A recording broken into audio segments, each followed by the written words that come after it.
किसी के कितने नाम हो सकते हैं, एक या दो या कितने? चलिए नाम तो बदल भी सकते हैं, लेकिन चेहरे कितने बदलेंगे? चेहरे बदलना तो आसान नहीं है, लेकिन ये क्राइम की कहानी ऐसी है जिसमें ये सब कुछ है। पहले ये नाम सुन लीजिए, रवि कुमार गुप्ता उर्फ रवि पेशेंट उर्फ मास्टर जी उर्फ नेताजी उर्फ न जाने क्या क्या, और नाम भी अजब गजब।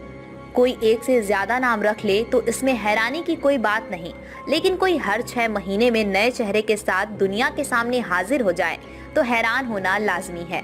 ये कहानी है एक ऐसे शख्स की, लेकिन ये कोई बहरूपिया नहीं है और ना ही कोई स्टेज आर्टिस्ट, बल्कि जुर्म की दुनिया का एक ऐसा किरदार है जिसका किसी मामले में शामिल होना ही पुलिस के पसीने छुड़ा देने की गारंटी है। यकीन नहीं होता तो इस चेहरे को देख लीजिए।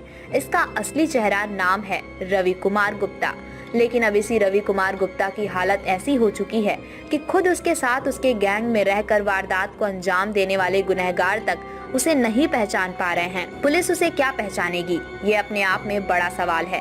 कानून के लिए छलावा बने रवि का ताल्लुक बिहार की राजधानी पटना और नजदीकी शहर जहानाबाद से है, लेकिन बिहार के अलावा वो झारखंड, बंगाल, उड़ीसा जैसे राज्यों में भी लगातार पुलिस और कानून को चुनौती देता रहा है। जुर्म की वारदातों को अंजाम दे रहा है और सितम ये है कि हर वारदात के बाद वो एक नए चेहरे के साथ लोगों की भीड़ में गुम हो जाता है और पुलिस उसे ढूंढती रह जाती है। इस कहानी की शुरुआत होती है 21 जनवरी 2022 दोपहर 2 बजे और जगह बिहार के पटना के बाकरगंज से। पटना के इस भीड़ भाड़ वाले बाजार भी इस रोज भी जिंदगी आम दिनों की भांति अपनी रफ्तार पर थी, लेकिन इसी बीच इस बाजार में कुछ ऐसा हो गया कि खबर बाजार से निकलकर पूरे पटना में आग की तरह फैल गई। हुआ यूं कि यहाँ मौजूद एसएस ज्वेलर्स नाम की इस दुकान पर दिन दहाड़े 4 से 6 बदमाशों ने धावा बोल दिया और दुकान के मालिक समेत तमाम मुलाजिमों को गन पॉइंट पर लेकर लूटपाट शुरू कर दी। डकैत इस बार पूरी तैयारी से आए थे। उन्होंने दुकान में घुसने के बाद बिल्कुल बेखौफ तरीके से लूटपाट शुरू की और 8 से 9 मिनट के अंदर करीब 14.5 करोड़ की डकैती डालकर हथियार लहराते हुए मौके से फरार हो गए। लेकिन डकैतों के लाख डराने धमकाने के बावजूद इस कहानी में एक ट्विस्ट आ गया। हुआ यूं कि डकैतों के ज्यादा वक्त लेने की वजह से इस वारदात की खबर आसपास के दुकानदारों को हो गई और एसएस ज्वेलर्स के सामने लोगों की भीड़ जमा होने लगी। डकैतों ने अपने तौर पर भीड़ को डराने की कोशिश की, फायरिंग भी की, लेकिन इत्तेफाक से भागने के दौरान एक डकैत बाइक पर बैठने के दौरान ही नीचे गिर गया और लोगों ने जान पर खेलकर एक बदमाश को दबोच लिया। पूछताछ में उसने अपना नाम साधु बताया और बस यही साधु नाम का बदमाश पुलिस के लिए इस मामले की तफ्तीश में एक बड़ा क्लू साबित हुआ। पुलिस ने साधु से पूछताछ की तो जल्द ही ये बात साफ हो गई कि 14.5 करोड़ की इस महा डकैती को किसी और ने नहीं बल्कि उसी रवि कुमार गुप्ता उर्फ रवि पेशेंट के गैंग ने अंजाम दिया है, जो पिछले 1.5 साल से भी ज्यादा वक्त से बिहार समेत कई राज्यों की पुलिस के लिए छलावा बना हुआ है। पूछताछ में साधु ने इस डकैती में शामिल दूसरे बदमाशों के भी नाम बताए, लेकिन जब पुलिस ने तस्दीक के लिए इस बदमाश को रवि पेशेंट की तस्वीर दिखाई तो वो चकरा गया। उसने डकैती में रवि पेशेंट के शामिल होने की बात तो कही, लेकिन वो रवि की तस्वीर नहीं पहचान पा रहा था। पहले तो पुलिस को लगा कि शायद वो पुलिस को ही उलझाने की कोशिश कर रहा है, लेकिन जब तमाम तौर तरीकों के बावजूद वो रवि पेशेंट को नहीं पहचान पाया तो पुलिस को उसकी बात पर यकीन हो गया कि रवि पुजारी पहले की तरह नहीं दिखता, बल्कि उसने प्लास्टिक सर्जरी, विग और दूसरे एक्सेसरीज की बदौलत अपना चेहरा कुछ इतना बदल लिया है कि अब उसे पहचानना भी मुश्किल हो रहा है। गिरफ्तार आरोपी ने पुलिस को बताया कि रवि पेशेंट आखिरी बार पुलिस हिरासत से फरार होने के साथ ही लगातार अपना हुलिया बदलता रहा है। उसने प्लास्टिक सर्जरी कर अपनी नाक मोटी करवा ली है ताकि लोगों को धोखा दे सके। असल में उसके सिर पर नहीं के बराबर बाल हैं, लेकिन वो विग पहनता है और रही सही कसर मोटी सी ऐनक लगाकर पूरी करता है। और यही वजह है कि पुलिस खुद उसके हाथ उसके गैंग में काम करने वाले बदमाश भी उसे नहीं पहचान पाते। वो अपने कुछ चुनिंदा गुर्गों से ही बात करता है और उन्हीं के जरिए गैंग के बाकी बदमाशों तक अपनी बात पहुंचाता है।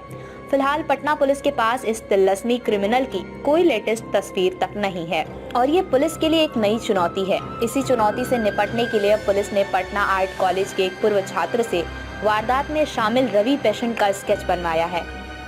लेकिन दिक्कत ये है कि कोरोना भी अब ऐसे गुनहगारों के लिए एक मायने में फायदेमंद साबित होने लगा है।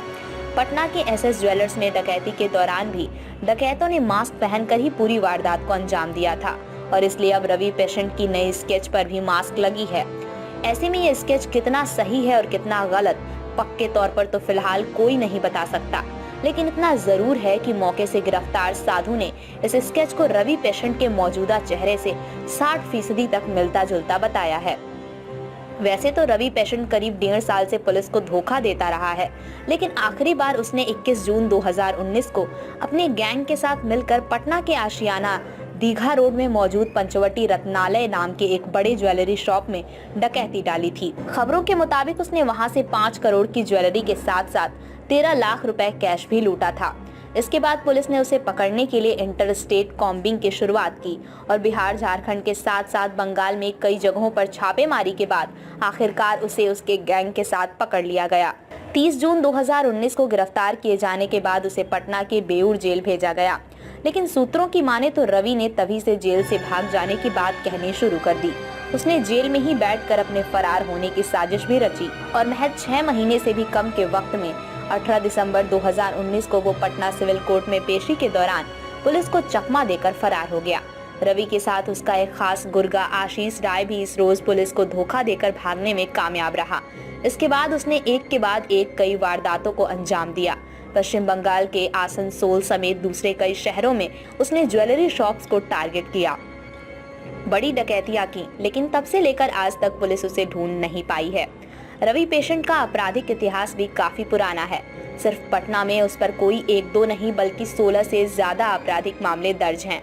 2019 में पंचवटी रत्नालय से पहले साल उसने 2018 में पटना के रामकृष्णा नगर इलाके में डकैती की वारदात को अंजाम दिया था। उसके पहले गर्दनी बाग में डकैती के साथ साथ एक शख्स की हत्या भी कर दी थी।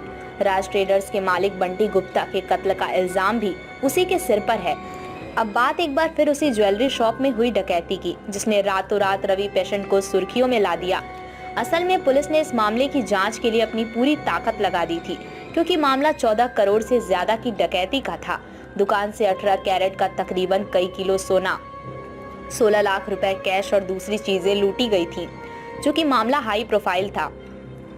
पुलिस ने इसे सुलझाने के लिए एक साथ कई टीमें बनाई और दुकान में लगे सीसीटीवी कैमरों के साथ साथ आसपास की दूसरी सीसीटीवी फुटेज का भी मुआयना किया। लेकिन सबसे बड़ा सुराग साधु नाम का वो क्रिमिनल साबित हुआ।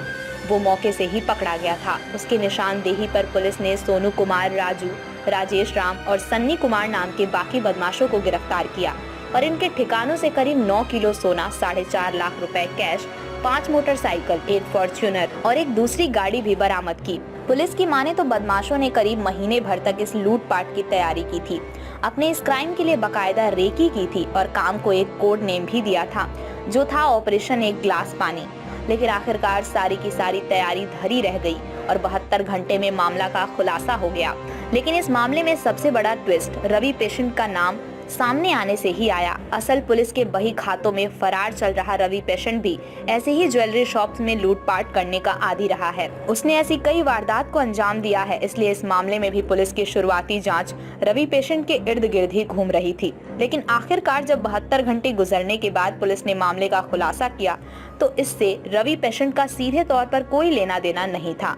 लेकिन इतना जरूर है कि इस मामले ने पुलिस को एक बार फिर रवि पेशेंट की याद जरूर दिला दी है, जो अब भी पुलिस के लिए छलावा बना है।